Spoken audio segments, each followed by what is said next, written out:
Hello friends. तो कैसे हैं आप सब? आई होप सब बढ़िया होंगे। तो आज हम आपके लिए लाए क्लास 10 साइंस चैप्टर हमारा 12 पार्ट 4 तक हमने कंप्लीट कर लिया था अपना। पार्ट 4 में हमने कहाँ तक करा था हमने ओम्स लॉ तक। ठीक है। तो पार्ट 5 में हमारा हम करने वाले हैं resistivity, series and parallel resistance. ठीक है। तो चलो शुरू करते हैं रजिस्टिविटी। तो पहले हमें देखेंगे कि रजिस्टिविटी हमारा टॉपिक आया कहाँ से है। तो ये हमारा वही पुराने रेजिस्टेंस से आया हुआ है। ठीक है। चलो पहले एक बार रेजिस्टेंस के बारे में देख लेते हैं और फिर इसके बाद हम रजिस्टिविटी समझेंगे कि वो आया, उसका फॉर्मूला कैसे और कैसे कैसे आया है। ठीक है। तो पहले में एक बार हम देखेंगे क्या फैक्टर अफेक्टिंग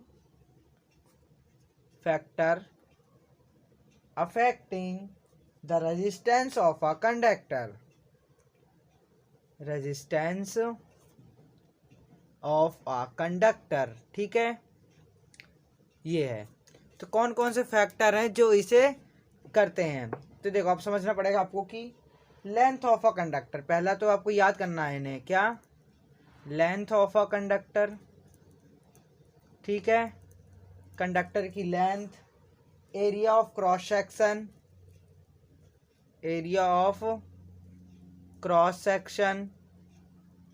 ठीक है। तीसरा नेचर ऑफ द मटेरियल, कि किस चीज से बना हुआ है, नेचर ऑफ द मटेरियल। चौथा है आपका टेम्परेचर ऑफ द कंडक्टर। ठीक है। Temperature of the conductor. In factor पर आपका जो रेजिस्टेंस क्या होता है वो करता है। ठीक है ना। ये देखो अच्छे से आप याद कर लेंगे, length of conductor, area of cross section, nature of material और टेम्परेचर ऑफ द कंडक्टर। ये चार हैं आपके। ठीक है। तो चलो पहला समझते हैं कि लेंथ ऑफ कंडक्टर पर कैसा होता है, डायरेक्टली होता है, इन्वर्सली होता है। तो क्या है रेजिस्टेंस ऑफ अ कंडक्टर। तो लिख देंगे resistance is directly proportional to, कैसा होता है ये, directly proportional to length of conductor. ठीक है। डायरेक्टली का मतलब क्या होता है, अगर लेंथ आपकी बढ़ेगी तो उतनी उसी के साथ साथ आपको वही बढ़ेगा। तो L is directly proportional to R। ठीक है। या फिर लिख सकते हो आप R is directly proportional to L। ठीक है। कोई दिक्कत, यहाँ तक कोई दिक्कत नहीं है। ठीक है। दूसरी चीज, आप इसे फर्स्ट इक्वेशन मान लो। ठीक है। यहीं से आपकी रेसिप्रोसिटी आनी शुरू हो जाएगी। अब देखो एरिया ऑफ क्रॉस सेक्शन, ये क्या होता है, जैसे जैसे आपका एरिया मोटा, मतलब आपकी वायर का, जैसे ये आपकी वायर है। ठीक है। जितना आपका इसका वायर का डायमीटर मोटा होगा उतना ही आपका क्या होगा, रेजिस्टेंस कम होगा। ठीक है। तो इसके क्या होता है, इन्वर्सली प्रोपोर्शनल होता है। तो R is inversely proportional to area of cross section. ठीक है। ये हो गया आपका सेकंड।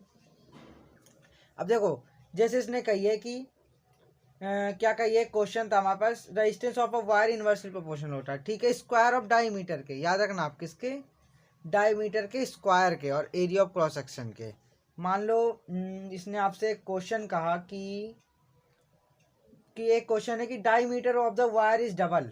क्या है question, the diameter of the wire is, अगर diameter of the wire is क्या हो गया, double, then resistance equal to, दो रेजिस्टेंस क्या हो जाएगा। तो आपको आंसर देना है क्या होगा। तो सोचो ये रेजिस्टेंस क्या होता है, डायमीटर के इन्वर्सली के स्क्वायर के प्रोपोर्शनल होता है, डायमीटर के। ठीक है। अब जैसे आप डबल हो गया तो ये क्या हो जाएगा, तो रेजिस्टेंस क्या हो जाएगा, 1/4 हो जाएगा। कैसे, ये डबल तो हो जाएगा कितना, तो रेजिस्टेंस इज 1/4, याद रखना आप। ठीक है। 1/4 हो जाएगा। अगर यही चीज पूछ लिया आपसे कि diameter of the wire is triple, मान लो डायमीटर आपका क्या हो गया, ट्रिपल हो गया, तो रेजिस्टेंस कितना होगा, तो आपको हो जाएगा 1/9 टाइम्स। ठीक है। समझ आ रहा है सभी को। दो फैक्टर ये हो गए। अब देखो ये तो नेचर ऑफ मटेरियल की बात हुई, उसका कैसा नेचर है वो तीसरा पॉइंट है, वो तो आपको नेचर से ही अफेक्ट करेगा। और चौथा टेम्परेचर। तो टेम्परेचर, तो चलो टेम्परेचर को लिख देते हैं हम,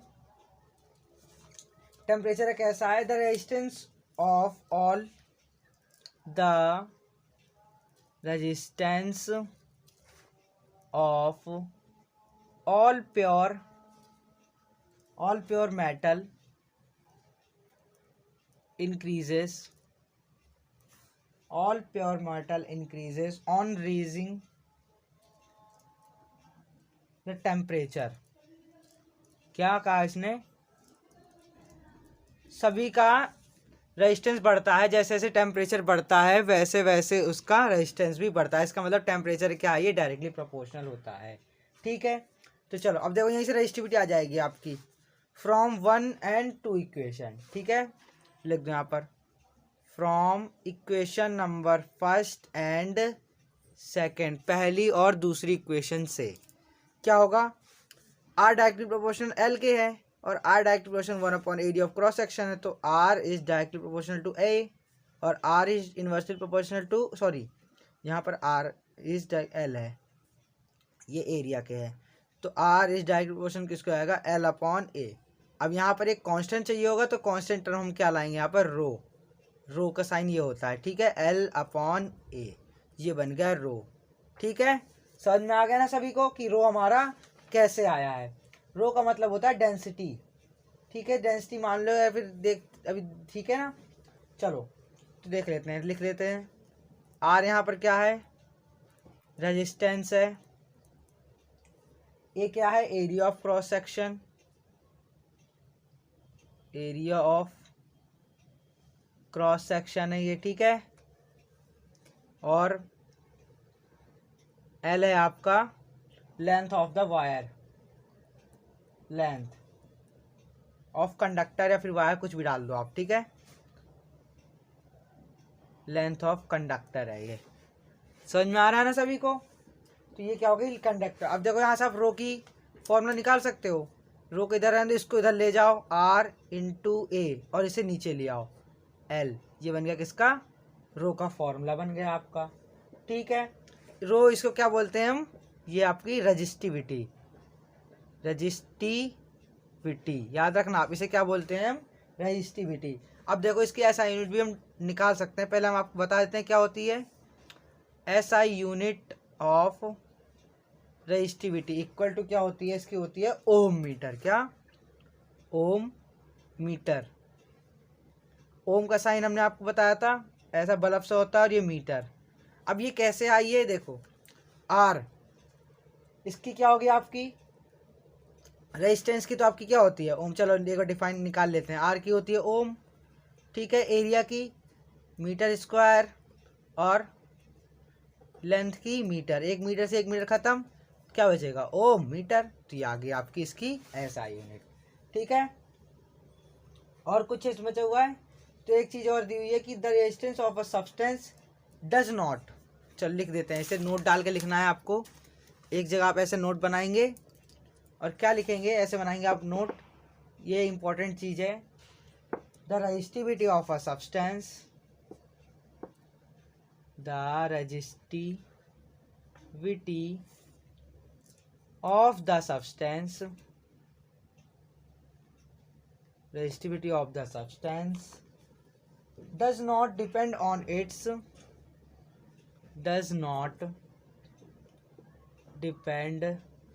upon its length and thickness। ठीक है, थिकनेस पर और लेंथ पर ये डिपेंड नहीं करती।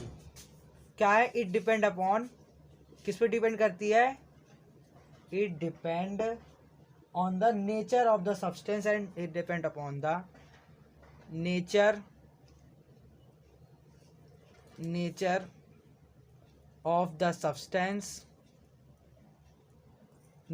substance, and temperature। ठीक है, किस किस पर, टेम्परेचर और नेचर ऑफ द सब्सटेंस पर ही ये डिपेंड करती है। ठीक है, या आप अच्छे से याद रखना। अब करेंगे हम रेजिस्टेंस। ठीक है, रेजिस्टेंस, इसके आपके होते हैं 2 टाइप्स। पहला होता है आपका सीरीज और दूसरा होता है क्या, पैरेलल रेजिस्टेंस। ठीक है, तो आपको पता ही होगा तो चलो सीरीज़ के बारे में समझते हैं और इसकी फॉर्मूला भी डिफाइन करके अच्छे से देखेंगे कि कैसे आपका ये फॉर्मूला आता है, ठीक है ना। व्हेन टू कंडक्टर, यहाँ कंडक्टर का मीन है आपके घर के अप्लाइंसेस, ठीक है ना। व्हेन टू कंडक्टर, टू और मोर भी हो सकते हैं, two conductor are connected with end to end, with end to end are called series, ठीक है ना। आर कॉल्ड कैसे, सीरीज कनेक्शन। अब देख बताते हैं, एग्जांपल देंगे आपको सीरीज कनेक्शन, ठीक है। एग्जांपल क्या है इसका एग्जांपल, जैसे आपके घर में दिवाली वाली लाइट लगी होती हैं, ठीक है, वो भी कैसे फंसी होती हैं, ऐसे लगी हुई होती हैं, ये एक बल्ब, फिर इसी से एंड, फिर एक और, फिर एक और, ऐसे ही लगी होती हैं, ठीक है। तो घर में भी जो आपकी दिवाली, मान लो अगर आपकी एक फूक जाती है तो आपकी बाकी सारी भी खराब हो जाती है, तो वो होती है सीरीज कनेक्शन में, ठीक है। तो चलो इसका पूरा डिफाइन देख लेते हैं। फॉर्मूला हमने समझा था क्या होता है, V equal to I R होता है हमारा फॉर्मूला ओम्स लॉ का, इसी से हम ड्राइव करेंगे, ठीक है। V equal to I R होता है हमारा फॉर्मूला, ठीक है ना। ये हमने मान ली फर्स्ट इक्वेशन। अब देखो जो सीरीज कनेक्शन होता है वहाँ पर ये चेंज नहीं होता है, करंट चेंज होता है, चेंज सेम रहता है, ठीक है ना, और ये चेंज होता जाता है। इसे मान लो आपने सेकंड इक्वेशन मान ली, ठीक है। तो V1 इक्वल टू ली क्या हो जाएगा, IR1। यहाँ करंट सेम होता है, सीरीज कनेक्शन में करंट सेम होता है और पैरेलल में पोटेंशियल डिफरेंस सेम होता है, ठीक है। थर्ड इक्वेशन ऐसी V2 इक्वल के लिए क्या होगा, IR2 हो जाएगा, फोर्थ इक्वेशन, ठीक है। अब आप क्या करोगे, इक्वेशन नंबर 2, 3 की वैल्यू इसमें पुट कर दोगे, ठीक है। देखो जैसे आपने कहा था ना, क्या हो था, V1 प्लस V2, ये था ना, इसी की इक्वेशन आप इसमें डाल देंगे। तो V इक्वल टू क्या होता है, IR, तो लिख दो पुट द वैल्यू ऑफ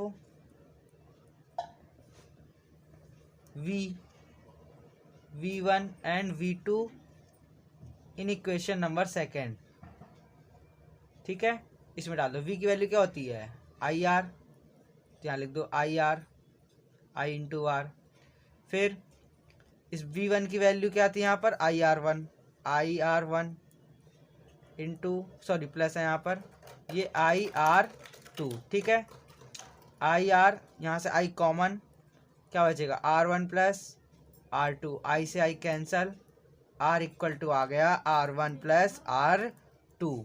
ये होता है आपका सीरीज कनेक्शन का फॉर्मूला, याद रखना आप। अगर 3 अप्लाइंसेस है तो R equal to R1 plus R2 plus R3 plus R4, ऐसे ये होते चले आएंगे। यहाँ पर शोन भी लगा देते हैं, ठीक है। आपको ड्राइव करने को आपको पेपर में पूछ सकता है, ठीक है।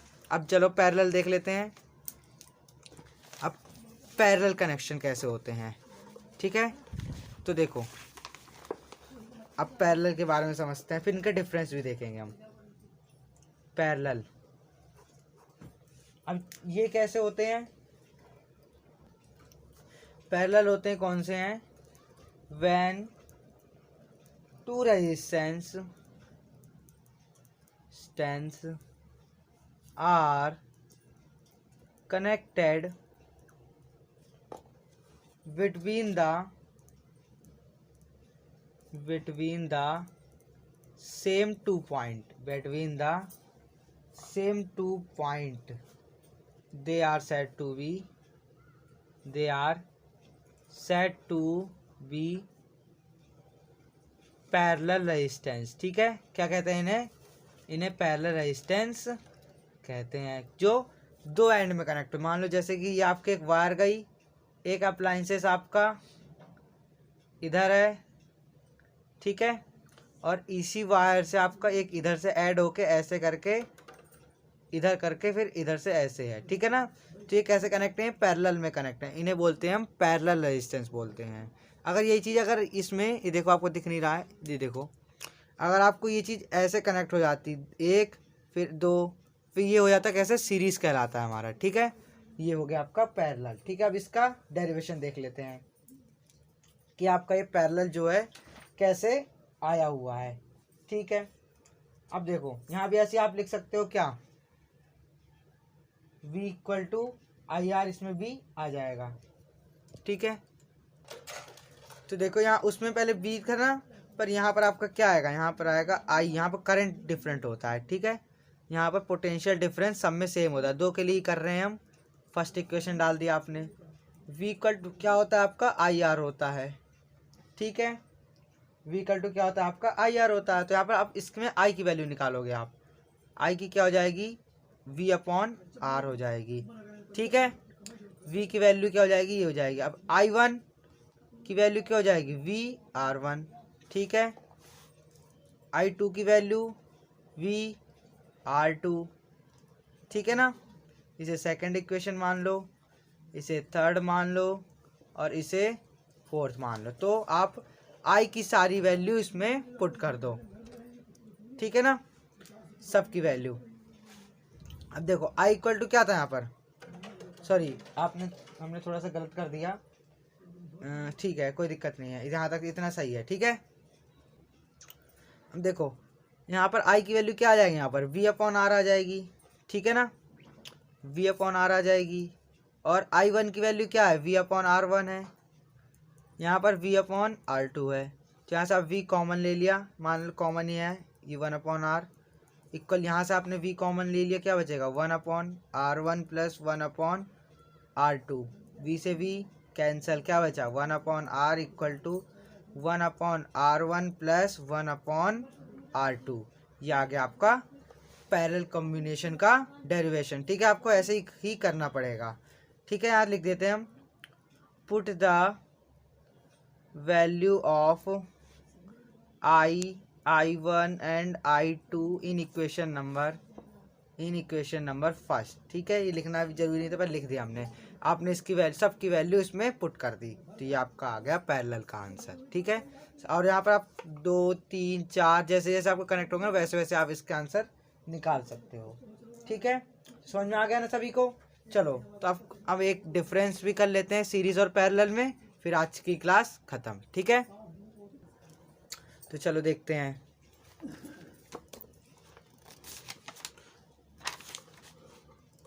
ये आपके पेपर में भी आ सकता है। ठीक है ना, तो पहले देखेंगे हम क्या डिसएडवांटेज ऑफ सीरीज, क्या डिसएडवांटेजेस ऑफ सीरीज कनेक्शन के डिसएडवांटेज देखेंगे। इसके ज़्यादा एडवांटेज नहीं होते, इसलिए खाली डिसएडवांटेज ही हैं। ठीक है, तो चलो इसे अच्छे से देखते हैं। In series circuit if one electric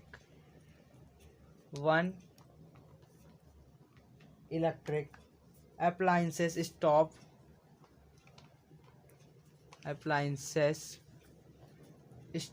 working,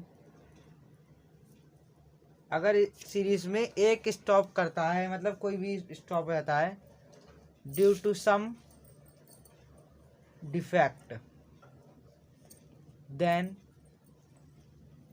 all the other appliances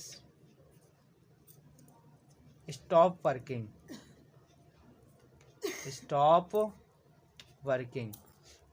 तो क्या है, सीरीज में अगर एक अप्लायंसेस आपका वर्क करना बंद हो जाता है तो बाकी सारे ही अप्लायंसेस रुक जाते हैं काम करना। ठीक है, फिर सेकंड डिसएडवांटेज क्या है, इन सीरीज सर्किट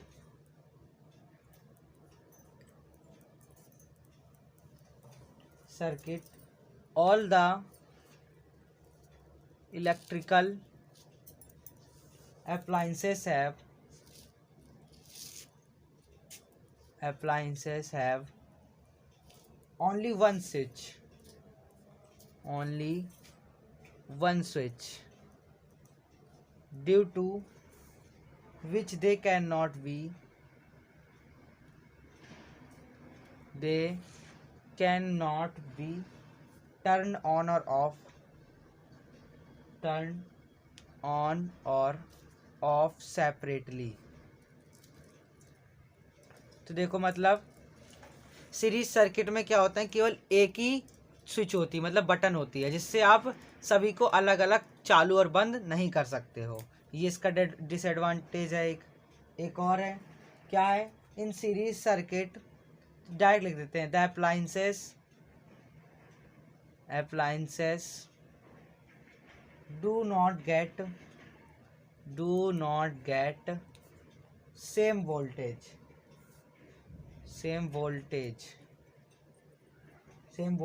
ठीक है ना। ये सेम वोल्टेज नहीं लेते हैं, इनका करंट सेम होता है पर वोल्टेज सेम नहीं होता, ठीक है। तो चलो अब देखते हैं एडवांटेजेस ऑफ पैरेलल के। Advantages of parallel resistance, parallel circuit डाल दो रेजिस्टेंस, ठीक है, पैरेलल डाल देते हैं डायरेक्ट हम। तो चलो देखो इसके एडवांटेज क्या है। इफ वन है, इसका उल्टा हो जाएगा क्या, if one electric appliance stop working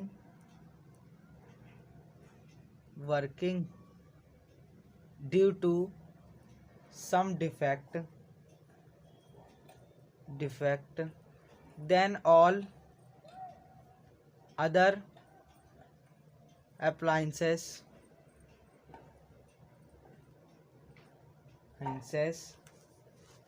keep working normally, ठीक है, अपना अपना काम वो करते रहेंगे। अगर एक इसमें खराब हो गया तो कोई दिक्कत नहीं है, ठीक है। सेकंड क्या है, in parallel circuit each electrical appliances, इसका अपोजिट है पूरा, appliances has its on switch,